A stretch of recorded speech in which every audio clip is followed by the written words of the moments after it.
नमस्कार दोस्तों, मैं हर्षित सिंह स्वागत करता हूं आपका आपके अपने YouTube चैनल लर्न विथ हर्षित में। आज हम लोग देखने वाले हैं रीजनिंग के टॉप 5 ऐसे क्वेश्चन जो कि आपके एग्जाम के लिए बहुत ज़्यादा महत्वपूर्ण होने वाले हैं। ठीक है, जो आपके एग्जाम में बार बार पूछे जाते हैं। इस टाइप के क्वेश्चन जो है आपके एग्जाम में बार बार पूछे जाते हैं। ठीक है, तो चलिए देखते हैं क्वेश्चन देने से पहले आपको बता दूं, अगर आपको वीडियो अच्छी लगे तो वीडियो को लाइक कर लीजिएगा, चैनल सब्सक्राइब कर लीजिएगा। ठीक है, चलिए क्वेश्चन देखिए।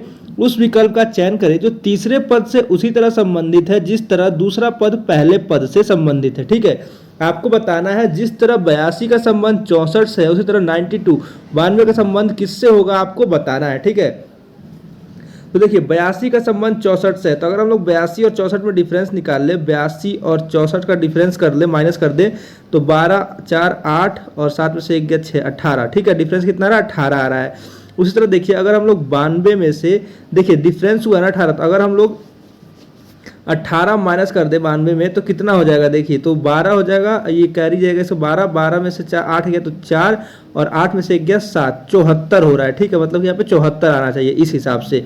लेकिन ऑप्शन देखिए 74 है क्या, तो देखिए ऑप्शन में 74 तो आपको नहीं दिख रहा है। ठीक है, मतलब कि ये जो ट्रिक है ये फॉलो इसमें नहीं हो रहा है। ठीक है, कुछ और सोचते हैं। तो 82 और 64, अगर 8 और 2 ऐसे ऐसे इसको मिला के कुछ बनाते हैं, तो 8 2 10 कर लेते हैं, अगर 10 तो 10 का 64 संबंध। ठीक है, तो ऐसे भी नहीं होगा। ठीक, अगर देखिए एक तरह से हो सकता है, हमको ये पता है कि 8 का जो स्क्वायर होता है वो कितना होता है, 64 होता है। ठीक है, तो अगर हम लोग 8 को ऐसे लिख लेते हैं और 2 जो ये पीछे लिखा हुआ है इसको हम लोग पावर मान लेते हैं 8 का, तो कितना हो जाएगा, 64 हो जाएगा। ठीक है, यहाँ 64 लिखा हुआ है। ठीक, उसी तरह अगर हम लोग 9 को यहाँ लिख लेते हैं और 2 इसका पावर मान लेते हैं, तो 9 का स्क्वायर कितना होता है, 81 होता है। ठीक है, 81 होता है। और 81 देखिए ऑप्शन में है क्या, तो देखेंगे हाँ ऑप्शन नंबर ए में 81 आपको दिख रहा है। ठीक है, तो इसका आंसर जो है 81 हो जाएगा। मतलब इसमें यही किया गया है, 8 जो है 8 पहले वाले नंबर को लिख लिया गया है और दूसरा जो नंबर है उसको पावर बना दिया गया है पहले वाले नंबर का। ठीक है,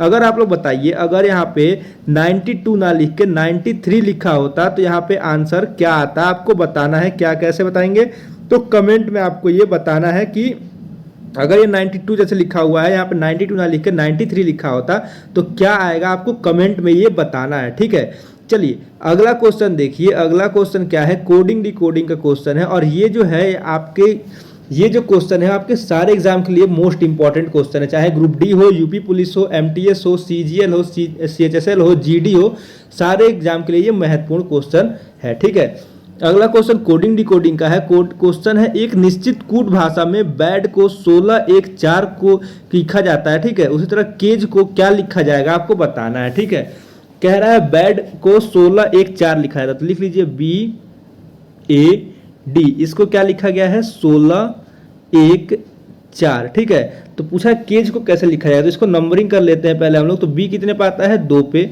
A कितने पे आता है, 1 पे, और D कितने पे आता है, 4 पे। ठीक है, तो देखिए क्या लिखा गया, 2 1 4 पे आता है, और यहाँ क्या लिखा गया, 16 1 4। ठीक है, तो 16 1 4 और यहाँ क्या है, 2 1 4, तो कैसे होगा, तो अगर हम लोग देखिए इसको 2 को 8 से गुणा करते हैं तो 16 हो जाएगा, 1 का 8 करेंगे तो 1 ही है कि यहाँ पे 8 से नहीं होगा। ठीक है, तो ये नहीं होगा।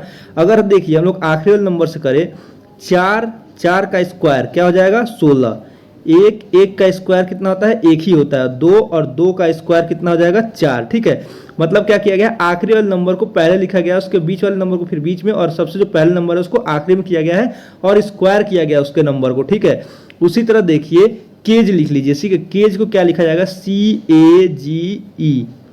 केज क्या 3 नंबर पे आता है, C, A 1 पे आता है, G आता है आपका 7 पे, और E कितना पे आता है, 5 पे। ठीक है, तो लिखिए आखिरी वाले नंबर को सबसे पहले लिखेंगे, तो 5 का स्क्वायर कितना हो जाएगा, 25। ठीक है, 25 हो जाएगा।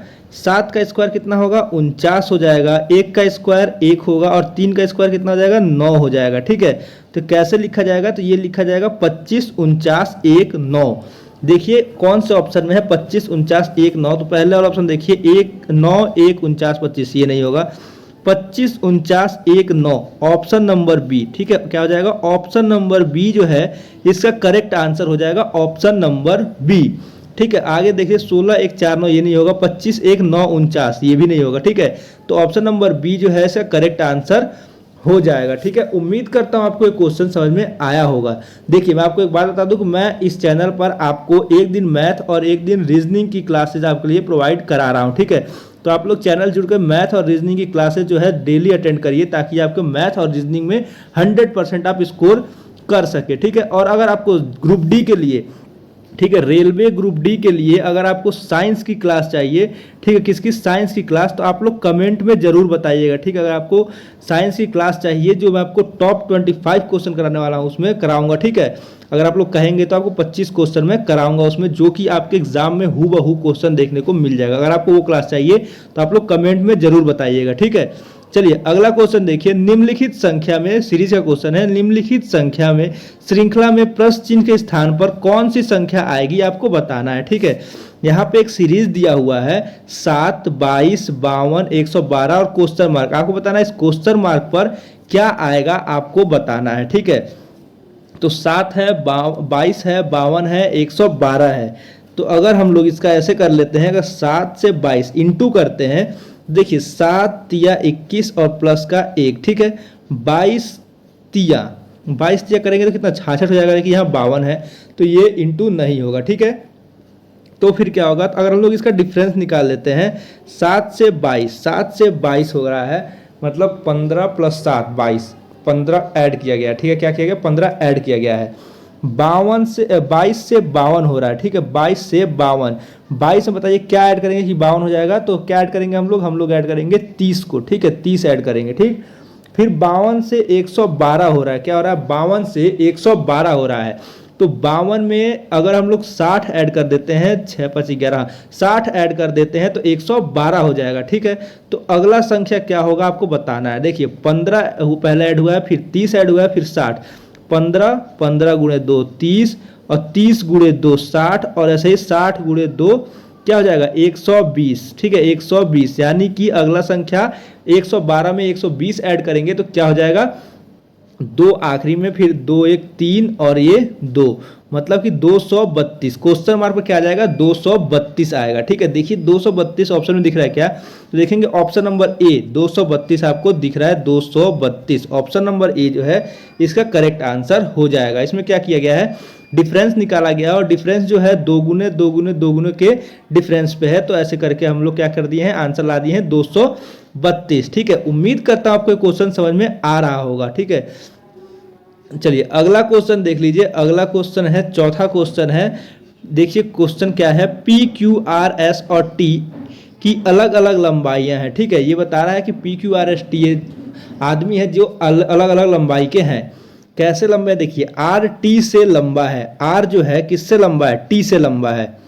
R T से लंबा है। R जो है, यहां लिख लेता हूं, रुक जाइए, R जो है T से लंबा है, सॉरी एक मिनट, R जो है T से लंबा है। ठीक है, परंतु P से छोटा है। कौन, R। देखिए R की बात हो रही है, T की नहीं, R की।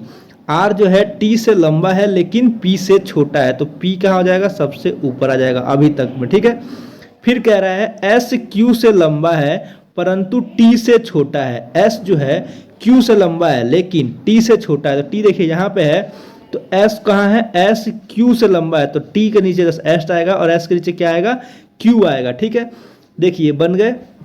अब पूछा है इनमें से सबसे लंबा कौन है। ठीक है, सबसे लंबा पूछा है, तो सबसे लंबा सबसे ऊपर जो होगा वो सबसे लंबा होगा। सबसे ऊपर कौन है, P है, तो P जो है सबसे लंबा होगा। ऑप्शन नंबर सी इसका करेक्ट आंसर हो जाएगा। देखिए इसमें 3 टाइप के क्वेश्चन आपसे पूछा जाता है। ठीक है, इस टाइप का जो क्वेश्चन है सर 3 टाइप का क्वेश्चन पूछा जाता है। एक पूछा जाता है सबसे लंबा कौन है, एक पूछा जाता है सबसे छोटा कौन है। अगर इसमें पूछा जाता है कि सबसे छोटा कौन है, तो देखिए सबसे छोटा होगा Q। ठीक है, और एक क्वेश्चन पूछा जाता है कि बीच में कौन है, मतलब कि इनमें से सबसे, मतलब बीच में कौन है, तो देखिए बीच में 5 है, तो ऊपर से 2 और नीचे से 2, बीच में कौन बचा, T। तो इसका आंसर क्या हो जाएगा, T। ठीक है, मतलब उत्तर कि बीच में कौन है तो T है, और सबसे छोटा कौन है तो Q है, और सबसे बड़ा कौन है तो P है। तो इसमें पूछा क्या है, सबसे लंबा कौन है तो P। ऑप्शन नंबर सी इसका करेक्ट आंसर हो जाएगा। ठीक है, चलिए उम्मीद करता हूं आपको ये क्वेश्चन समझ में आया होगा। चलिए देखते हैं अगला सवाल क्या है। अगला जो 5वां क्वेश्चन है, मोस्ट इंपॉर्टेंट क्वेश्चन है, ब्लड रिलेशन का क्वेश्चन है। क्वेश्चन देखिए क्या है, एक्स और वाई दोनों जेड के बच्चे हैं, ठीक है। एक्स और वाई कौन है, दो जेड के बच्चे हैं, ठीक है। यदि जेड एक्स का पिता परंतु वाई जेड का पुत्र नहीं है, ठीक है। कह रहा है जो जेड है वो एक्स का पिता है, लेकिन वाई जो है वाई जेड का पुत्र नहीं है, ठीक है। तो वाई और जेड से में क्या संबंध है आपको बताना है, ठीक है। तो यहाँ बना लेते हैं, एक्स वाई दोनों जेड के बच्चे हैं, मतलब ये है जेड, ठीक है। और इसके बच्चे कौन है, एक्स और वाई। एक्स वाई और दोनों बच्चे हैं तो क्या हो जाएंगे, भाई बहन हो जाएंगे, ठीक है। फिर कह रहा है यदि जेड एक्स का पिता है, मतलब कि जेड जो है मेल है, तो हम लोग क्या करेंगे, प्लस से इसे दर्शाएंगे, ठीक है। मतलब जेड जो है एक्स का पिता है परंतु वाई जेड का पुत्र नहीं है, जो वाई है वो जेड का पुत्र नहीं है। अगर मान लीजिए एक्स जेड का पुत्र है और वाई जेड का पुत्र नहीं है, तो पुत्र नहीं तो क्या होगा, पुत्र होता है या पुत्री होता है। अगर पुत्र नहीं है तो क्या होगा, पुत्री होगा, ठीक है। माइनस से हम इसे दर्शाएंगे। तो बोल रहा है तो वाई और जेड क्या संबंध है, वाई और जेड में क्या संबंध है, ठीक है। तो किससे पहले पूछा है, वाई जो है क्या है, पुत्री है, किसकी, जेड की। तो क्या हो जाएगा, पुत्री और जेड कौन है वाई का, तो पिता है, ठीक है। क्या है, पिता है, ठीक है। तो बोला है इन दोनों में क्या संबंध है, पुत्री तथा पिता, बहन तथा भाई, भतीजा तथा चाचा, भांजी तथा मामा, ठीक है। तो क्या संबंध है, पुत्री तथा पिता, ठीक है, पुत्री तथा पिता। ऑप्शन नंबर ए जो है इसका करेक्ट आंसर हो जाएगा। देखिए यहीं पर अगर पूछता जेड और वाई का में क्या संबंध है, तो ये क्या हो जाता, पिता तथा पुत्री का, ठीक है। तो इसका ऑप्शन नंबर ए जो है इसका करेक्ट आंसर हो जाएगा, ठीक है। उम्मीद करता हूं आपको एक क्वेश्चन समझ में आया होगा। अगर आपको वीडियो अच्छी लगी तो क्या करेंगे, वीडियो को एक लाइक कर दीजिएगा, चैनल पर नए हैं चैनल को सब्सक्राइब कर लीजिएगा, बेल नोटिफिकेशन कॉल पे सेट कर लीजिएगा ताकि आगे वाला वीडियो नोटिफिकेशन आपको मिल सके, ठीक है। और आपको बता दूं कि जितने भी दोस्त हैं जो तैयारी कर रहे हैं उसको ये वीडियो ज़्यादा शेयर भी कर दीजिएगा, ठीक है। या आप किसी भी अन्य स्टडी ग्रुप में शामिल है तो उसमें भी इस वीडियो ज़्यादा शेयर कर दीजिएगा, ठीक है। और मैं आपको बता दूं कि मैं इस पर एक दिन मैथ और एक दिन रीजनिंग की क्लास लेके आता हूं, तो आप लोग डेली क्लास से जुड़ के अपनी तैयारी को और भी बेहतर कर सकते हैं, ठीक है। अगर आपको साइंस का क्लास चाहिए, ठीक है, ग्रुप डी के लिए साइंस का क्लास चाहिए, ठीक है, तो मैं आप लोग कमेंट कर दीजिएगा, तो मैं आपको साइंस की भी क्लास प्रोवाइड करा दूंगा, ठीक है। चलिए मिलते हैं अगले वीडियो में, तब तक के लिए धन्यवाद। जय हिंद, जय भारत।